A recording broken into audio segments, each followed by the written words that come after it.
Hello, everybody, and welcome back to Trekyards. I'm Captain Foley. I'm Connor Coggins, and we are now doing the spoiler-filled review. But do tune to our full live scene-by-scene breakdown tonight at 10 p.m. GMT, 5 p.m. Eastern. We love those. They are the ultimate in review, and this is the ultimate in short review. So, Stuart, now we can do spoilers. What are your overall spoiler-filled thoughts on episode 5? Overall, it just had a very plotting feel to me. It didn't feel very exciting. I thought there was a lot of repeated dialogue, a lot of... They could have shortened this up. Absolutely. This could have been a 15-minute short trek, and it would have been great. That being said, there was a lot of fun stuff in it. There was a lot of stuff I really did like. But overall, just the feeling of it, ever having watched it, 5 times already, it just doesn't do much for me. There's a lot of things that annoy me, and I just think it could have been done a little bit better. The fact that they didn't intercut anything from Soji or the artifact was, I thought, weird, considering the format all the other shows have been so far. I think that's one thing that it was very noticeable to me that made it feel maybe longer than it should have been. When they cut back to Soji and the Borg cube, a lot of the times I'm like, you didn't need to do that, and so I'm complaining, but at the same time I'm like, This was, I think, my favourite episode of them. I certainly enjoyed watching it the most. It actually had a story that actually had a beginning, middle, and end. It had characters like Seven of Nine, and I mean, it's really her story. It had action, it had drama. The costumes we thought were going to be played very weirdly, but they weren't. They were played very minimally. I think Picard's French was... I get it, but it was a weaker part of the episode. I don't think it was bad. I think not having flashbacks to Soji really kind of helped, because the focus allowed a full story to be told, which, if you spend 7 minutes on a flashback, which is every episode, and then 6 minutes with the other people, then it's only about 26 minutes of story, and that's just like a Big Bang Theory episode of How I Met Your Mother, and that's the main story. So you wonder why not much is happening, because they're not delivering that sort of time to story ratio, whereas this one was a full it felt like an episodic episode. It's funny because it did have an episodic feel to it, like a standalone thing, and that's kind of the one thing I've been complaining about with Picard is I wish it would be more episodic, have that feel, but I don't know why I didn't enjoy it then. The other episodes, would you say they also felt plodding? Like, this is not a unique characteristic. No, you're absolutely right. But because it was one location, I don't know if that's why it just kind of got boring. And nothing really changed scenery-wise, and it's just like, ugh. Well, it was a character piece. It wasn't trying to be ambitious. It was a character piece. It was a journey. And I think, considering what we were given with... I mean, obviously, I don't want to see Seven be this character. Obviously, we all wanted them to be strong and successful after Voyager, so it's sad to see them like this. Fine, okay. But for what she was given, I thought she was given a lot. When Seven was in Voyager, the speech pattern was very different. It was more data-y, in a sense, better human. And I think it hit her accent.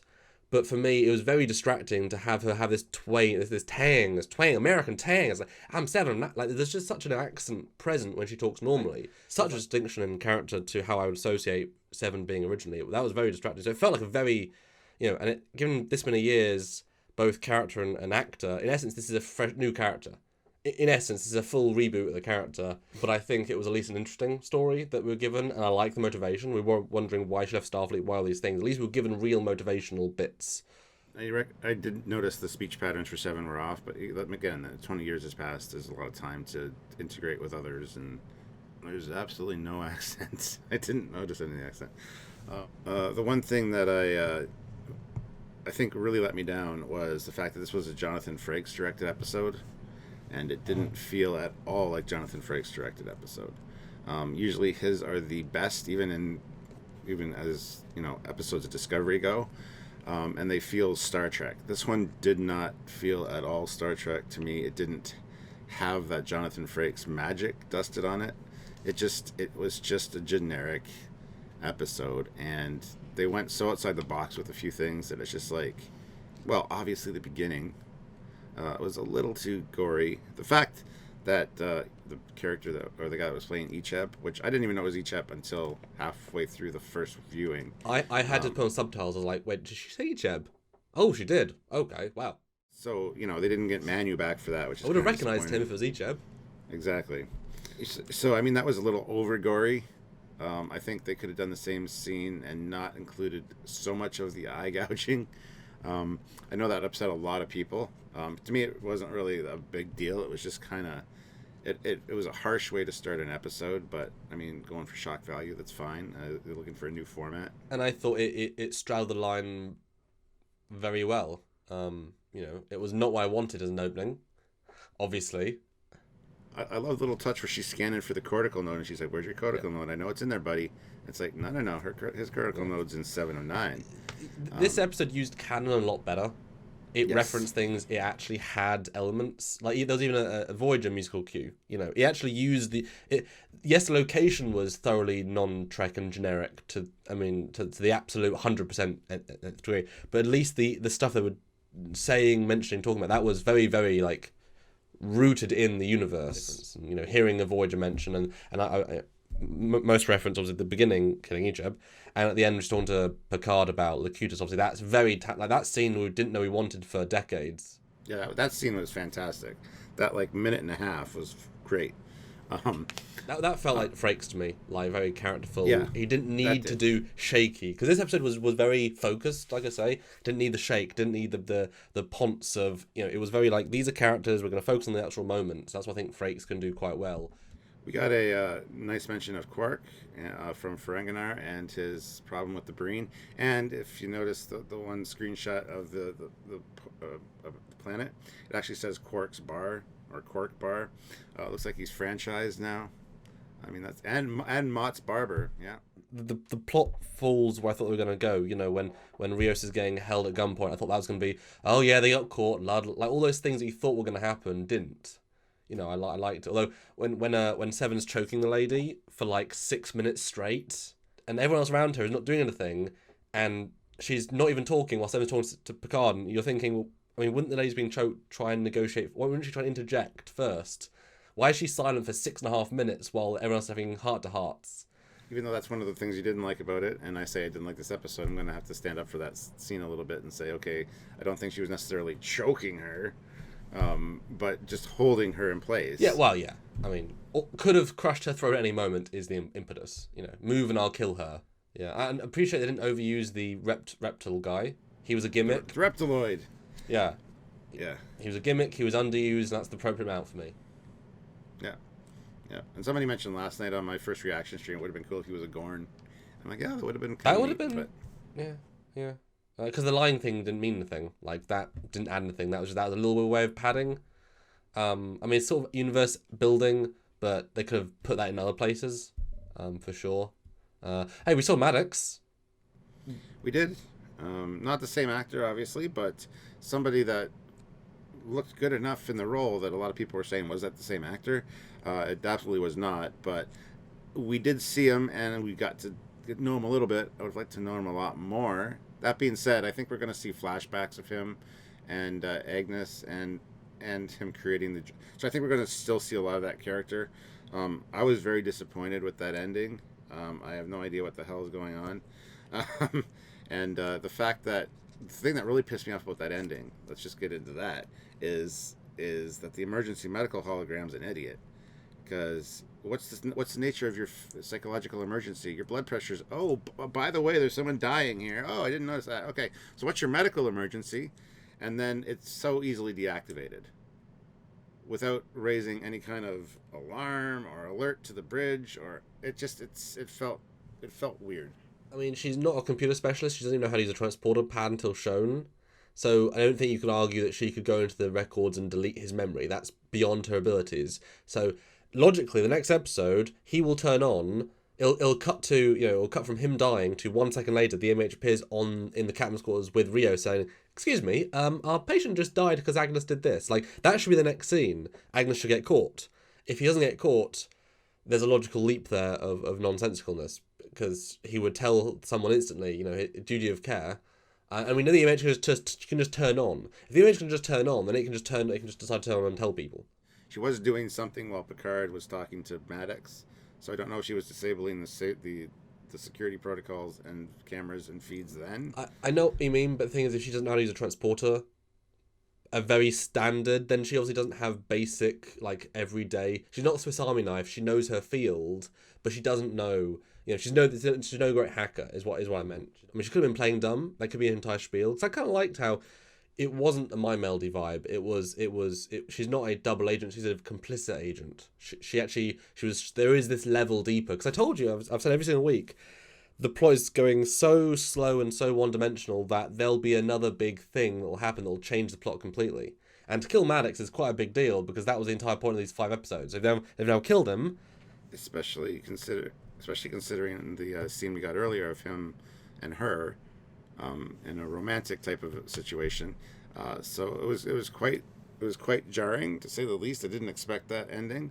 Well, I mean, the start and the end were heavily jarring. I mean, it was a different show. It was a different show. I mean, there was so much darkness in it. And it was also weird that both the returning characters, Manu, Icheb and Maddox, were different actors. I guess that was the vibe. I'm kind of, maybe they didn't want to bring Manu back because then it would be more of a secret. Because, I mean, that's the entire motivation of Seven's character.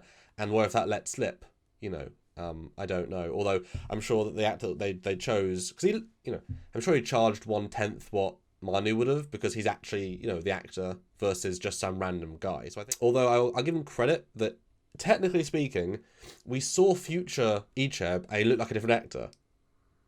Because at the time they had kid Manu when they did when they then saw the Shattered, and so we know that older him looks different. In fact, older him looked a very lot similar to the actor they picked. So you can kind of say that he grew out of his own face, because he did in canon. So there's a little bit of a joke that you can make there, but it was definitely weird, and it would have been nicer. That scene should have been longer, and if you're gonna make that the stepping stone, I mean, everyone loves Icheb. He's such a great character, and as she said, he's basically the child. She had to say goodbye. And I just watched that scene actually for a Transporter reference. She said bye to the other twins. That took all 3 of the other children. So he was the last one. They were all saved in the Delta Quadrant 30 years ago now. That was her last kin. That could have been an entire subplot. That being said, if 7 and 9's in this more, I think that we might see 1 or 2 flashbacks that might include him. Maybe. I kind of doubt it, but the fact that she said he was my only kin, I was like, really? That feels very disingenuous. What about Naomi Wildman, who you basically helped raise? She idolized you. Yeah, he was Borg. I get it. Just that line delivery was, I think, shitty. And I totally disagree with it, because she had a family on Voyager. And not only that, but Naomi Wildman, who I don't know where she's at right now. But I felt that was a little bit... If she had said my only child, but he is her only kin, because they're both from Delta Quadrant, both submitted as children. They've spent 4 years together. They also shared her neural nodes. They literally have parts of each other in each other. And of course, it helped her after the fact. True. Naomi is a child she knew that didn't share any of the background, who, yes, she grew up with in a sense, and she'd be another one of her like. She feels like a daughter to me. But Icheb was the only person that could relate to Seven in any close way. And I'm sure they grew closer, given the racism. She wouldn't bond with Naomi over the anti-Borg racism, whereas Icheb, they would have... So I think that works 100%, and I just wish we saw him more, because you need to build that. Well, see, I don't think the Raffi thing is finished yet. Well, no. I think we're going to see another flashback with her, at least. Especially now, considering we've met her kid. Which is, again, I think a part of this episode that could have totally been cut out. I didn't give a shit. And her son looked so familiar. Yeah. And I couldn't place it. You know why? It's Cuba Gooding Jr.'s son. So I think that scene could have been cut out entirely. Sure, it's building Raffi's character a little bit, but I thought it was really a piss-poor scene. That being said, I love how he said, so you've changed now. All right, so tell me about the Mars attacks, about the synths not doing it, how that was more... And he said the Council of 8 or something. I have it written down for later. Yeah. So that's going to be important. Well, it might be the people surrounding the circle, clearing robes. But he's like, why was that so much more important than me and Dad? And, so I think there's a bit of a backstory that can be filled in there as why she actually got let go from Starfleet. Because I don't think it was the same day that Picard handed his resignation. So I think there's still that story to be told. Well, we called it. I mean, it made no sense the way it was presented, but there's more stuff. But I think that scene in particular in this one, unless it builds up to something later, could be totally cut out of this episode. I hated that scene. The problem is, right, we don't care about Ravi yet. That's the problem. She's as poor. She's as strong and as poor a character as everyone else, except Picard and Seven. So she was given a few moments. She was very dark in one episode. She's suddenly friendly in the next episode. And now she's doing this very emotional thing. But she's basically a 10-20 minute character so far of screen time. We care more about the if we'd suddenly meet the son of the Romulans at the start on a chateau, we'd care because we like them already. She's not been established. So to give her this powerful scene plays so flat because she's like, and we're like, okay. Oh, she's got a son. Okay. You completely failed to set her character up properly, and she was a good actor in the scene, but completely wrongly timed and built up. Real fail for the show. And for her to say, I'm clean now, I'm getting clean, we haven't seen any evidence of that. We saw her use the snake leaf when she was talking to Picard. Then she went on the ship, so I assume she might have had clean some. On the ship. Or, yeah, but that's not a very long time. So she hasn't earned that, I'm trying to get clean thing unless she's lying to him, because it hasn't been introduced, it hasn't been mentioned. Sure, she waved away the snake leaf ad, but okay.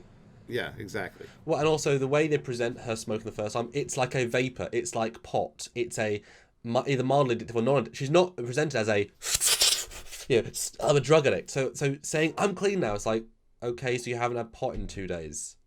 I mean, are you an addict? What? There's no build up there. So yeah, it plays so flat. But I like the fact he has a Romulan wife, pregnant wife. I thought she looked great in the makeup. That was a little great mini reveal. I like the backstory stuff they were saying, and I love the fact that the fact that she's in a hovel is because she ruined her family. She ruined her relationship with her son and her husband. She's basically chosen to exile herself. She's poor because she's choosing to be poor. She's choosing to have a shitty life, or at least her choices throughout her life led her there.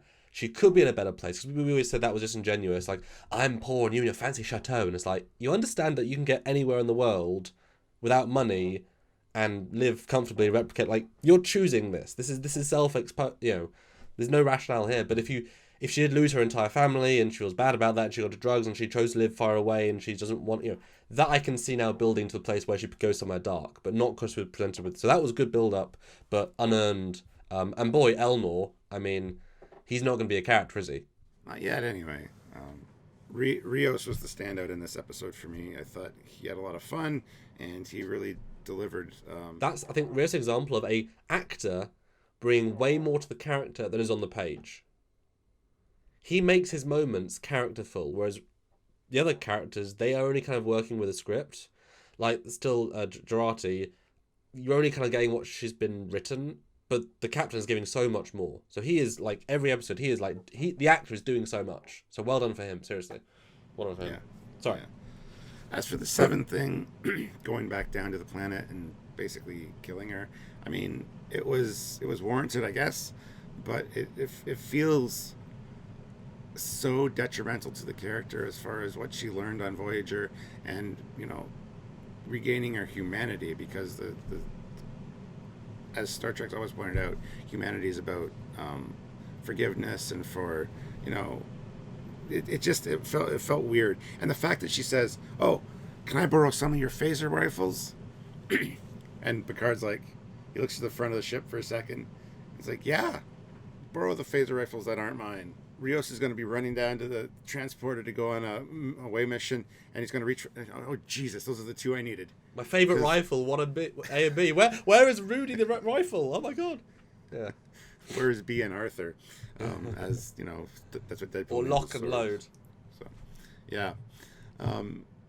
So I thought that was kind of weird, but and the only thing that worked really very well for me in this episode was that scene between her and Picard where she asks her about his humanity. I thought that was really well done and definitely a Frakes moment, definitely the standout for this episode in my opinion. Yeah, it's something we kind of been waiting for a long time, like 7 of 9 who is ex-Borg and Picard ex-Borg having a Borg's Anonymous meeting. I mean, come on, you have to do that. So that was good, but I think her whole getting revenge and then almost walking into fire, like she didn't duck and cover, she didn't try. It's like she was expecting to get killed almost. Yeah, that's where the terrible fight scenes are terrible in the show.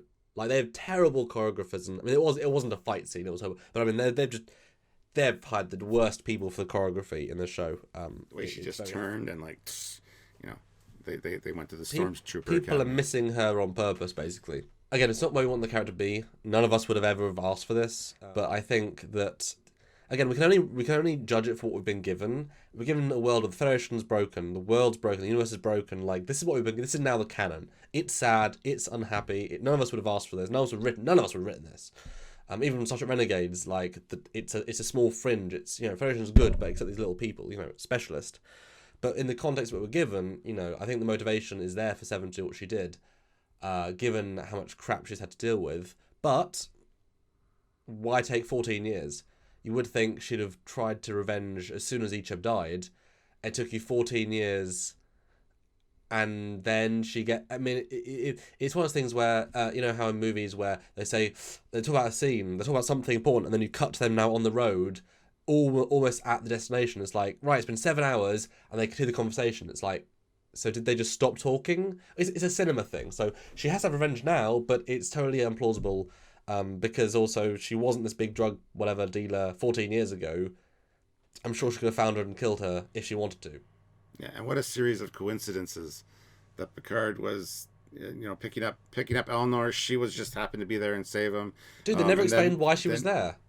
Exactly, and then they happen to go to Free Cloud, and she's like, "Oh, I'll hitch a ride. I hate Free Cloud. The only reason, you know, it's important to me is because that's where the Fenric Rangers keep their money," and so they go to Free Cloud, and then she hears the name Bajazil, and she's like, oh, Bajazil.